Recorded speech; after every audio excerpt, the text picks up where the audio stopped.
এখন আমরা দেখব অষ্টম শ্রেণীর গণিত বইয়ের অনুশীলনী 1-এর অঙ্কগুলো।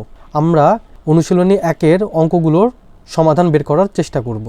তাহলে শুরু করা যাক। আমরা প্রথমে শুরু করব বহু নির্বাচনী প্রশ্ন দিয়ে, যেখানে আমাদের 1 নম্বর প্রশ্ন বলছে 3 ক্রমের ম্যাজিক বর্গ গঠনে 1 নম্বর অপশনে বলছে ম্যাজিক সংখ্যা হবে 15। তাহলে আমরা দেখি ম্যাজিক সংখ্যা 15টি হবে কিনা। ম্যাজিক বর্গ গঠনে 3 ক্রমের ম্যাজিক বর্গ, এই অপশনে আমরা দেখতে পাচ্ছি 3 ক্রমের ম্যাজিক সংখ্যা হবে 15। ফলে আমাদের অপশনটি সঠিক আছে, ম্যাজিক সংখ্যা 15টি, এই অপশনটি সঠিক। 2 নম্বর পয়েন্টে বলছে কেন্দ্রে ছোট বর্গক্ষেত্রের সংখ্যাটি হবে 5। তাহলে আমরা যদি 3 ক্রমের ম্যাজিক বর্গটি দেখি, সেখানে আমরা দেখব 3 ক্রমের ম্যাজিক বর্গের মাঝখানের এই অঙ্কটি হচ্ছে 5। ফলে আমাদের 2 নম্বর অপশনটিও সঠিক আছে, কেন্দ্রে ছোট বর্গক্ষেত্রে অঙ্কটি হবে 5। 3 নম্বর অপশনে বলছে ক্ষুদ্র বর্গক্ষেত্রগুলোতে 1 থেকে 15 পর্যন্ত ক্রমিক স্বাভাবিক সংখ্যা বসানো থাকে। আমরা যদি এখানে দেখি লেখা আছে প্রতিটি ক্ষুদ্র বর্গক্ষেত্রে 1 থেকে 9 পর্যন্ত ক্রমিক স্বাভাবিক সংখ্যাগুলো সাজানো থাকে, তার মানে 1 থেকে 9 পর্যন্ত অঙ্কগুলো বসানো থাকে। এর দ্বারা আমাদের 3 নাম্বার অপশনে যে কথা বলছে 1 থেকে 15, এটি আসলে সঠিক নয়, সেখানে থাকে আসলে 1 থেকে 9 পর্যন্ত। ফলে আমাদের 3 নম্বর অপশনটি ভুল। তাহলে আমাদের সঠিক উত্তরটি হবে 1 ও 2, এই অপশনটি এখানে দেয়া আছে কতে, তাহলে আমাদের সঠিক উত্তর হবে ক। 2 নম্বর প্রশ্নে বলা হচ্ছে নিচের কোন ফলাফলটি 9 দ্বারা বিভাজ্য সংখ্যা। তাহলে এর জন্য আমাদেরকে ক, খ, গ, ঘ কিছু সংখ্যার যোগফল এবং বিয়োগফল এগুলো আমাদেরকে বের করতে হবে। তাহলে আমরা যোগফল এবং বিয়োগফলগুলো বের করে দেখি। 52 এর সাথে 25 যোগ করলে আমরা মান পাবো 5 আর 2 যোগ করলে 7, আবার 2 আর 5 যোগ করলে 7। 527 এর সাথে 725 যোগ করলে আমরা মান পাবো 7 5, 12 2 হাতে থাকে 1, এই 2 আর হাতে রাখা 1 3 আর 2 এ 5। 7-এর সাথে 5 যোগ করলে আমরা মান পাবো 12। গয়ের যোগ যদি আমরা করি তাহলে 4 আর 2 যোগ করলে 6, 3 আর 1 যোগ করলে 4, 2 আর 4 যোগ করলে 6। আর ঘয়ের যদি আমরা বিয়োগটা করি তাহলে আমরা মান পাবো 15 থেকে 7 বাদ দিলে মান থাকে 8, হাতের 1 দিলে হবে 6, 7 থেকে 6 বাদ দিলে আমরা মান পাবো 1। তাহলে আমরা দেখতে পাচ্ছি যে ঘ নাম্বার অপশনে আমাদের বিয়োগফল আছে, যা আসলে 9 দ্বারা ভাগ করা যায়। 18কে যদি আমরা 9 দিয়ে ভাগ করি তাহলে আমাদের ভাগফল আসবে 2। এজন্য আমাদের 2 নাম্বার প্রশ্নের উত্তর হবে ঘ। আর ক, খ, গ এগুলা যদি আমরা 9 দিয়ে ভাগ করার চেষ্টা করি তাহলে এগুলা নিঃশেষে বিভাজ্য হবে না। 3 নাম্বার প্রশ্নে বলছে 9999 কোন বীজগণিতীয় রাশির শততম পদ। এখানে কিছু বীজগণিতীয় রাশি দেয়া আছে, যেখানে ক বলতে আসলে কততম পদের মান বের করতে হবে সেটা বোঝাচ্ছে। আমাদের এখানে বলেই দিয়েছে সেটা আসলে শততম পদ। তাহলে আমরা যদি এখন অপশন টেস্ট করে দেখি তাহলে ক এর মান বসবে 100, 99 ক তার সাথে 1 যোগ করতে হবে। তাহলে 99 তার সাথে শততম পদ ক এর মান আসবে 100 গুণ করে তার সাথে আমাদের 1 যোগ করতে হবে। তাহলে আমরা যদি গুণটা করি, গুণ করলে আমরা মান পাবো 9900, আর তার সাথে 1 যোগ করলে আমাদের মান আসবে 9901। আমাদের কাঙ্ক্ষিত মান 9999, যা এই অপশনটা পূরণ করছে না। এরপরে খতে বলছে 99 ক তার থেকে 1 বিয়োগ করতে হবে। তাহলে আমরা এখানে দেখলাম 99 ক এর মান আসে 9900, তাহলে 99 ক এর মান আসবে 9900 এবং তার থেকে আমাদের 1 বিয়োগ করতে হবে। তাহলে আমরা মান পাবো 9899, যেটিও আমাদের কাঙ্ক্ষিত মান দেখাতে পারছে না। ফলে খ এটিও আমাদের উত্তর হবে না। গতে বলছে ক এর বর্গ করতে হবে, তার সাথে 1 যোগ করতে হবে। তাহলে আমরা জানি ক এর মান 100 এবং তার যদি আমরা বর্গ করি তাহলে আমরা মান পাবো 10,000। 10,000-এর সাথে যদি আমরা 1 যোগ করি তাহলে আমাদের মান আসবে 10,001, কিন্তু আমাদের মান তো লাগবে 9,999, ফলে গ এই অপশনটিও সঠিক নয়। ঘতে বলছে ক এর বর্গ করতে হবে এবং তার থেকে 1 বিয়োগ করতে হবে।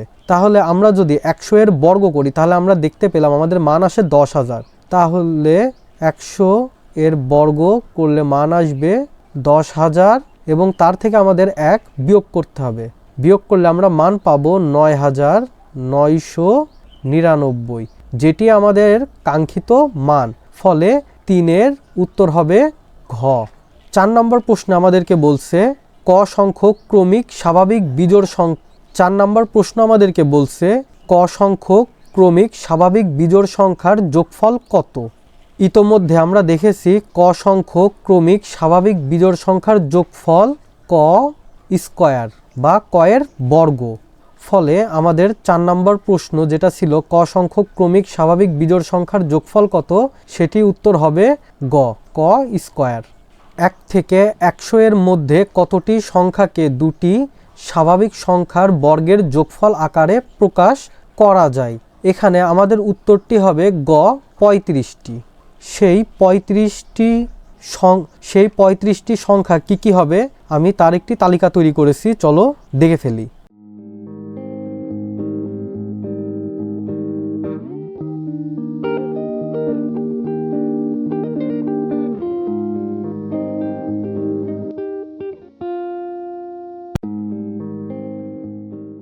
এখানে বলছে নিচের উদ্দীপকের আলোকে 6 ও 7 নম্বর প্রশ্নের উত্তর দাও। তাহলে আমরা 6-এর উত্তর করার আগে আমরা 7-এর উত্তরটা করে ফেলি। আমরা জানি 3 ক্রমের ম্যাজিক বর্গ হোক বা 4 ক্রমের ম্যাজিক বর্গ হোক, সেখানে আনুভূমিক বরাবর বা উলম্ব বরাবর বা কর্ণ বরাবর যেখান থেকেই সংখ্যাগুলোর যোগ করা হোক না কেন, প্রতি ক্ষেত্রে একটি নির্দিষ্ট মান আসবে। তাহলে এখানে যদি আমরা উলম্ব বরাবর মানগুলো যোগ করি তাহলে মান পাবো 7, 7-এর সাথে 2 যোগ করলে 9, 9-এর সাথে 6 যোগ করলে 15, 15-র 5 হাতে থাকে 1, 1-এর সাথে যোগ করলে 2, 3, 4, যে মানটি আসবে 45। 7-এর উত্তরটি আসবে ম্যাজিক বর্গটির ম্যাজিক সংখ্যা কত, সে উত্তরটি হবে ঘ, 45। 6 নম্বর প্রশ্নে আমাদেরকে বলছে ক চিহ্নিত স্থানে উপযুক্ত সংখ্যাটি কত। আমরা জানি 3 ক্রমের ম্যাজিক বর্গ হোক বা 4 ক্রমের হোক বা তার থেকে বড় হোক, এগুলার আনুভূমিক এবং উলম্ব বরাবর বা এর কর্ণ বরাবর যদি আমরা সংখ্যাগুলোর যোগ করি তাহলে একটি নির্দিষ্ট মান পাবো। তাহলে আমরা দেখলাম যে উলম্ব বরাবর যোগ করলে মান আসে 45, ফলে কর্ণ বরাবর যদি আমরা যোগ করি তখন আমাদের মান আসতে হবে 45, কিন্তু কয়ের মানটি এখানে দেয়া নেই, এটাই আমাদেরকে বের করতে হবে। তাহলে 45-এর থেকে যদি আমরা যে মানগুলো দেয়া আছে এইগুলো বিয়োগ করে ফেলি তাহলে আমরা কয়ের মান পেয়ে যাব। তাহলে 18 আর 12 যদি আমরা যোগ করি তাহলে আমরা মান পাবো 30। তাহলে 45 থেকে আমাদেরকে 30 সংখ্যাটি বিয়োগ দিতে হবে। যদি বিয়োগ দিই তাহলে আমাদের বিয়োগফল আসবে 15। তাহলে 6-এর ক চিহ্নিত স্থান উপযুক্ত সংখ্যাটি হবে 15, আমাদের উত্তর গ। 8 নম্বর প্রশ্নে আমাদেরকে বলা আছে প্রথম 3টি বিজোড় স্বাভাবিক সংখ্যার যোগফল একটি। আমাদের কাছে 3টে অপশন দেওয়া আছে, কোন কোন অপশন সঠিক সেটা আমাদেরকে বের করে দেখতে হবে। তাহলে আমাদের প্রথম 3টি বিজোড় স্বাভাবিক সংখ্যা হচ্ছে 1, 3 এবং 5। তাহলে এদের যদি আমরা যোগফল বের করি মান পাবো 5 আর 3 যোগ করলে 8, 8 আর 1 যোগ করলে 9। তাহলে আমরা দেখতে পাচ্ছি 9 একটি পূর্ণবর্গ সংখ্যা যাকে 3-এর উপরে বর্গ করলে পাওয়া যায়। তাহলে আমাদের 1 নম্বর অপশন পূর্ণবর্গ সংখ্যা, এই অপশনটি সঠিক। তারপরে আমরা দেখছি 9 একটি বিজোড় সংখ্যা, ফলে আমাদের 2 নম্বর অপশনটিও সঠিক, বিজোড় সংখ্যা। কিন্তু 9 একটি মৌলিক সংখ্যা নয়, 9 একটি যৌগিক সংখ্যা, কারণ এর 1 এবং 9 ছাড়াও 3 গুণ 3 এভাবে আমরা 9 লিখতে পারি। 3 এটাও 9-এর একটি গুণনীয়ক, ফলে 3 নম্বর অপশনটি সঠিক নয়। তাহলে আমাদের 1 ও 2 নম্বর অপশন সংবলিত উত্তরটি হবে আমাদের সঠিক উত্তর। তাহলে দেখতে পাচ্ছি আমরা 1 ও 2 এটা ক নাম্বার অপশনে আছে, তাহলে আমাদের উত্তর হবে ক। 9 নম্বর অঙ্কে আমাদেরকে বলছে তালিকার পাশাপাশি দুটি পদের পার্থক্য বের করতে হবে এবং পরবর্তী দুটি সংখ্যা নির্ণয় করতে হবে। তাহলে আমরা যদি খেয়াল করি 7-এর পরে 12 আছে, 12-এর পরে 17 আছে, 17-এর পরে 22, 22-এর পরে 27। আমরা যদি পরবর্তী পদ থেকে যদি পূর্ব পদ বিয়োগ করি তাহলে আমরা মান পাবো 5।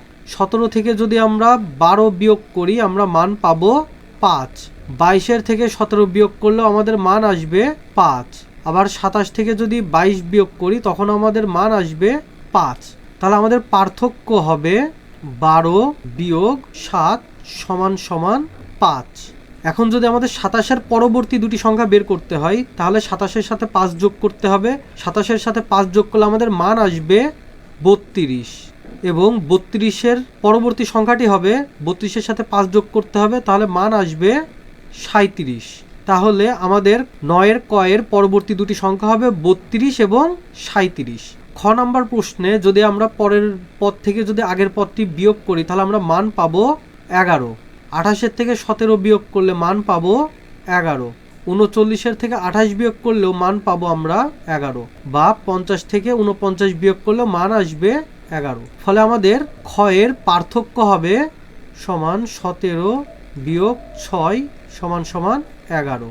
তাহলে 50-এর পরবর্তী সংখ্যাটি আমাদের আসবে 50-এর সাথে 11 যোগ করলে মান হয় 61 এবং 61-এর পরবর্তী সংখ্যাটি হবে 61-এর সাথে 11 যোগ করলে আমরা মান পাবো 72। 10 নম্বর আমাদেরকে বলছে নিচের সংখ্যার প্যাটার্নগুলোর মধ্যে কোনো মিল রয়েছে কি। তাহলে আমরা যদি একটু খেয়াল করে দেখি, প্রথম অঙ্কটি 1, তারপরের অঙ্কটি 1, তারপরের অঙ্কটি 2।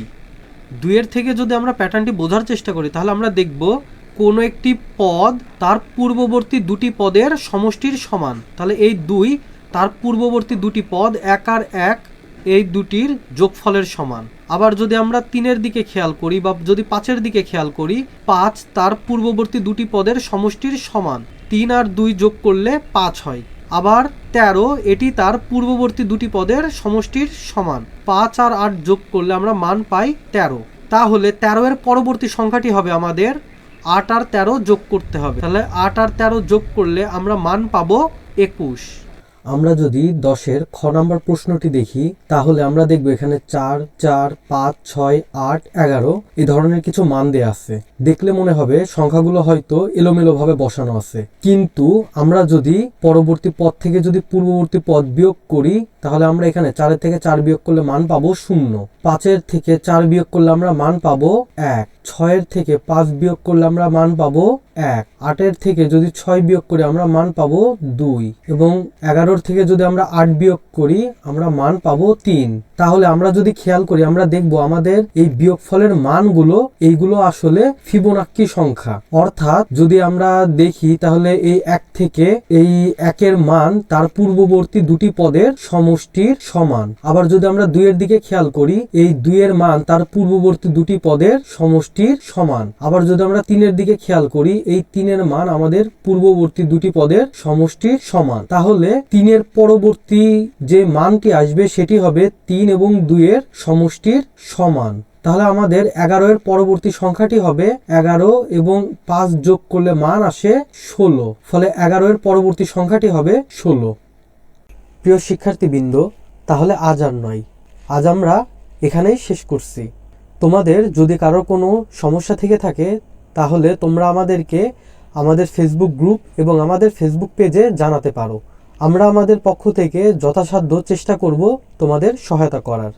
তাহলে দেখা হবে পরের ভিডিওতে। পরের ভিডিও দেখার জন্য আমি তোমাদের আন্তরিকভাবে আহ্বান জানাচ্ছি।